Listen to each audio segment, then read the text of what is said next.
Hi, I'm McClean. I'm the founder of Flow Group and Green Line Conversations. And this podcast has grown out of the chaos that's been thrust upon us.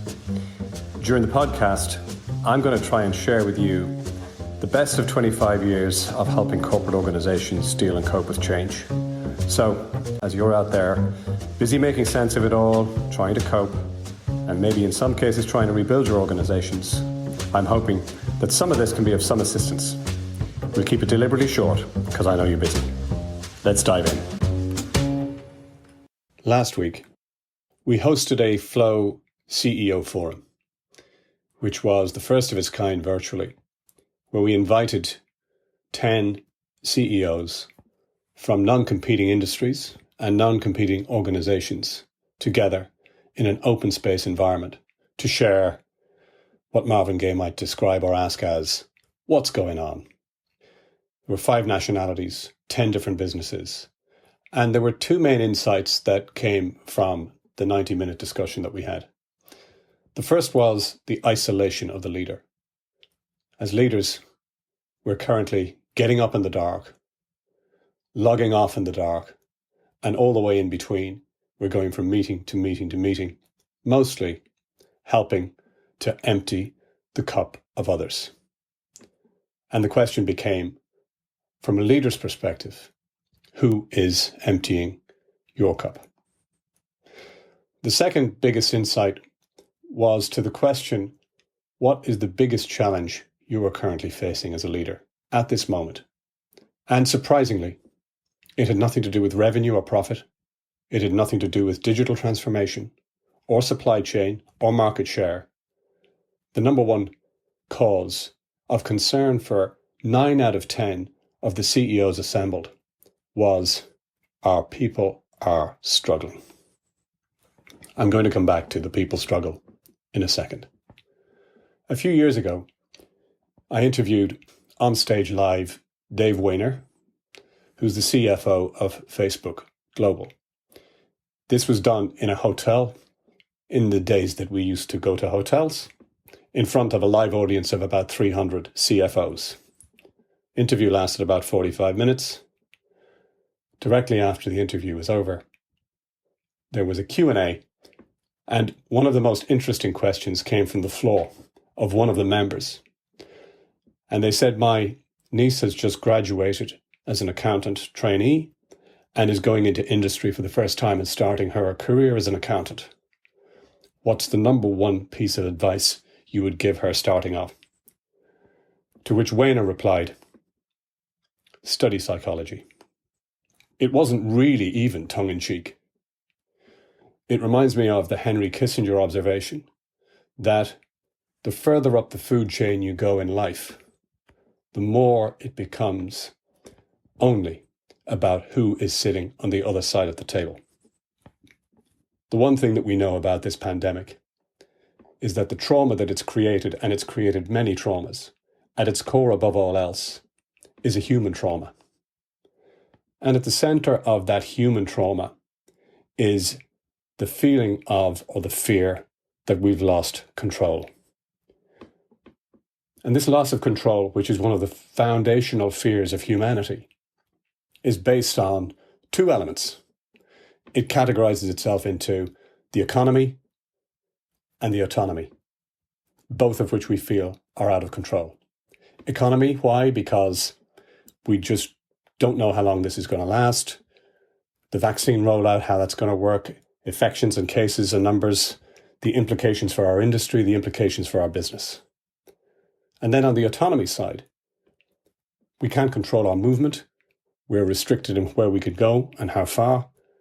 We can't socialize with friends, so that autonomy's been taken away. We don't know when we're going to have the next holiday.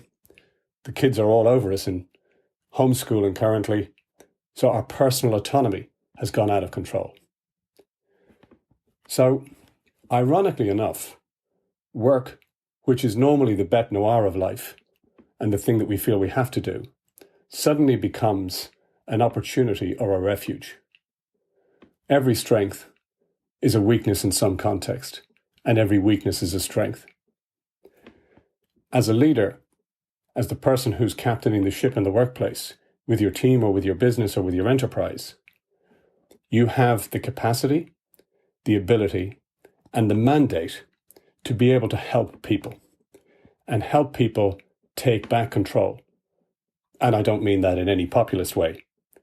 What I mean by that is, by enabling or helping people to take back more control, it overcomes the fear, it boosts morale, it helps with motivation, and it increases or improves people's mental health, which is what people are struggling with.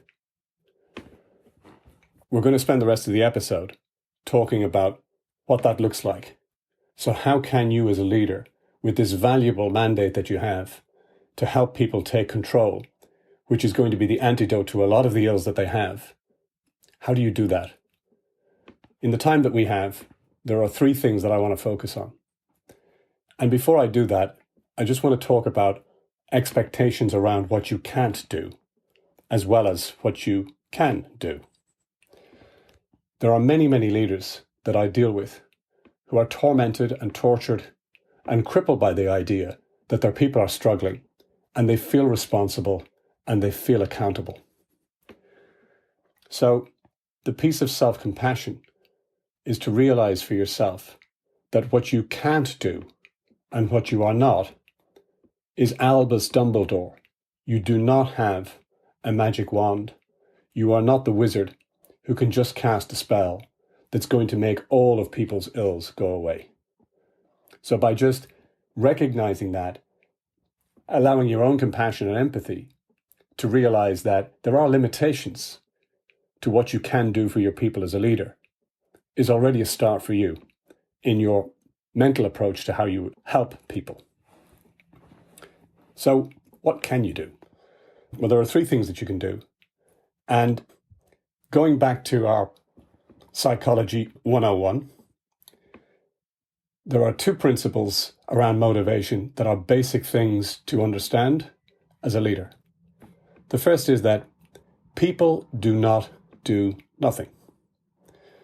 They don't occupy a vacuum. They don't occupy a void. People will always do something. Now, we know from our experience that people don't always do the right things. They don't always do the things that you want them to do, or that you expect them to do, or that you've mandated them to do. But realize that people will always do something. One of the most interesting pieces of research that I've come across around this subject in the last 25 years is by Ferdinand Furniss, who went out to understand and answer the question, why people don't do what they're supposed to do. To do this, he researched and interviewed 25,000 different leaders and managers across the globe in lots of different industries, all the way through the verticals of leadership and in lots of different jurisdictions and continents. Very comprehensive survey. What was most striking was the similarity of response. So he compiled a list of top 16 answers to the question.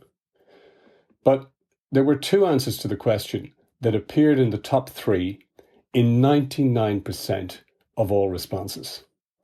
So the question again was why people don't do what they're supposed to do. And these 2 answers appeared in the top 3 in 99% of the cases. The first is people don't know what they're supposed to do. And the second one is people don't know why they're supposed to do it. So if we take those 2 things and just focus on what we can do as leaders in order to address those 2 things, it's going to take down so much of the resistance or the ambiguity or the uncertainty that people feel on a daily basis. So the obvious first step as a leader is to be absolutely clear around the priorities that people have and make sure that they're clear as to what they should and shouldn't be doing, of what the expectations are and what the expectations aren't. Because everybody at the moment, with the surrounding uncertainty, is drowning in a sea of possibility, of tasks, of projects, of objectives, and there's too much. And on a daily basis, people get up in the morning and they're wondering what to do. They're going to do something. So the more clear they are and the more specific you are about what they should be doing and what they shouldn't be doing, what it does is it creates a focus for them, it levels out the boundaries, and introduces an element of certainty in terms of their activity.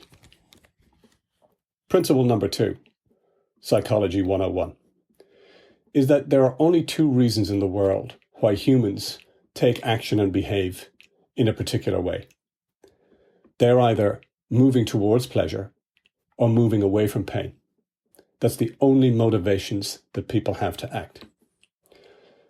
In previous episodes, we talked about the survival brain and the thinking brain. As leaders, we want to create an environment where we allow or enable or attract people to move towards something. And in order to do that, we've got to create something that's inviting for them to move towards. If we get them or inspire them to move towards something, it means that they're not moving away from pain, and it's not invoking the survival brain, which becomes narrowly focused and ignores any future consequences in its actions. By getting people to move towards something, it means that it introduces or engages their thinking brain, which is where their problem-solving mind resides, where their creativity resides, and where their innovation resides. People are inherently all of these things. It's the role of the leader or the manager to create something that helps them move towards so that they can engage all of these faculties in their brain that's at their disposal. People have a basic human need to do something or feel that they're doing something that's important and that's making a contribution to something that's greater than themselves. This is evidenced in the story of JFK when he first visited NASA in 1961. And as he was doing his tour, he was introduced or walked by the janitor and asked the janitor what he was doing. And the janitor replied, "Sir, I'm helping to put a man on the moon." This just demonstrates that the leadership was very clear, not just about the priorities of what that person's job description needed to be and was on a daily basis, but something greater than that. Why what he was doing was important and that there was a greater good at play here. So put simply, as a leader, the two things we can do to give people a sense or restore people's feeling of control, even if it is an illusion, is to be very clear on what they should be doing and shouldn't be doing, and to also articulate how that fits into the larger picture and the why of the strategy and the direction in which the entity, your team, your organization is going.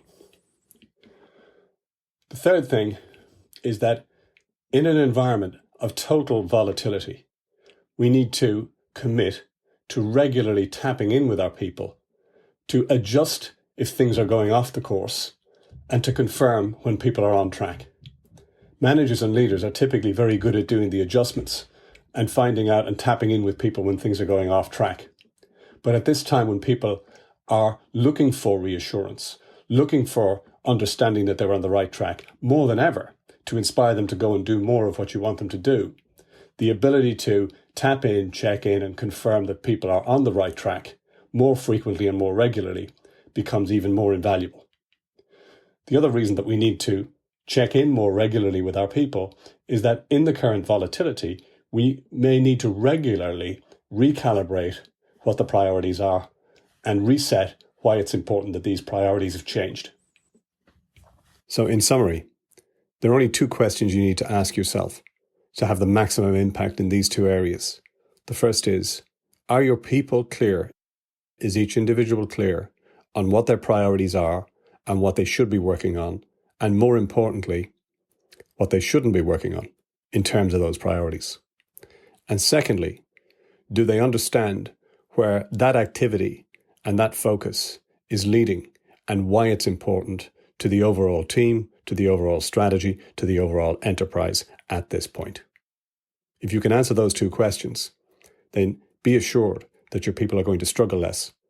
And if they're struggling less, then the payoff for you is that you'll struggle less. The final thing to share is a story, and it's a story about Professor Einstein, who was already world famous, and he was in the twilight of his career. At Princeton University, He was sitting with the final year class of graduates who were doing their final exam. The paper was handed out. There was a little rustle of curiosity and perplexion amongst the sitting students.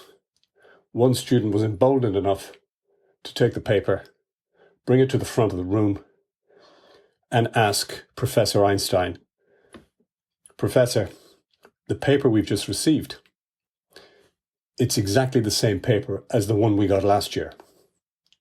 To which the professor looked over his famous spectacles at the young student and said, "Ah, yes, but the answers have changed." Until next time, stay safe, stay sane, stay connected.